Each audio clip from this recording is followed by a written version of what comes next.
Alright, so I removed the sear that had the click in it, took it out, replaced it with the other sear that they provide. I loosened these two screws here and I changed the sweep of the fingers, the trigger a little bit. And there's also a tiny little screw hole right here that adjusts the travel a little. Quarter inch at a time, or a quarter of a turn is what they recommend, and then try it each time. Now, something else I noticed about this is right here where it hooks together, you can see it's got a quite a nice swivel area to where it's not tight. It'll should follow the string, not put a lot of torque on there if it's you pull pretty good on it. So I like that feature. It's pretty cool. I like that. So I'm going to try to hit a couple more arrows through here. And see how they feel, how it goes off. I think I've got it at a pretty good position where it feels comfortable on my anchor and stuff now. I haven't buckled it all the way, but I've got it in a spot where I think I like it. Put the hook on, and draw back,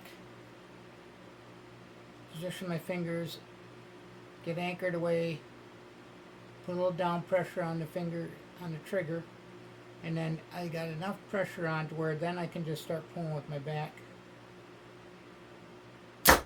and pull through. It felt pretty good. I think that's going to be something I can try or work with. I don't have the best form, and nobody probably does. I mean, it's good to have a coach to help you get good form, because that makes you be able to repeat it more often. I slouch a little, like crouch.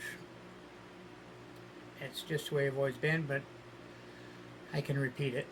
It'll give me arthritis down the road, but oh well. How long the road's left. So anyway, this is pretty good. I mean, I can still work with better posture, but it still feels good right here. Got my nose on the string, very light pressure on the nose button. Right here, I think I'm pretty comfortable with where my fingers are. Like I said, just light pressure. If I can hold steady here and hold a good aim, keep my dot where I need it to be, and then just, squeeze lightly with the dot being where it is, and let go. I like it. But again, everything that's new is great. Shoot a little bit, I'll see how my back feels. If I'm stretching too much, if I'm, where I'm supposed to be. It just takes quite a few arrows before you can really make a decision on if this is it, or maybe you shoot with this for a couple weeks, go back to the back tension, go to the thumb, switch it up a little bit. Keeps your mind from anticipating that shot, and that's when you tend to flinch or that kind of thing. Another thing I've been struggling with is I'll get weak when I'm drawing back. Had a couple misfires with the back tension. I'm just rotating while I'm drawing. There goes the arrow. This, if you keep your fingers off the trigger, this shouldn't happen with this. That's why I shoot a thumb trigger too, because once it's locked on, keep your thumb away from the trigger, it's not going to shoot. Unless you bump the trigger, and then it's going to go. With back tension, you've got to really be conscious of your pivoting of your wrist, because that's what fires the arrow. You're not supposed to be pivoting, but if you end up drawing back and you putting more pressure with these fingers than these fingers, it's going to rotate and it's going to let your arrow go. So always something you got to look for to make it a little easier.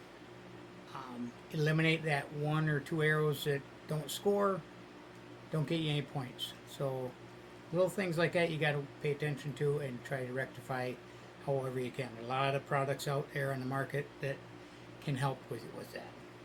So talk to your buddies, talk to your coach, watch some videos, do what you can. Try different things if you can.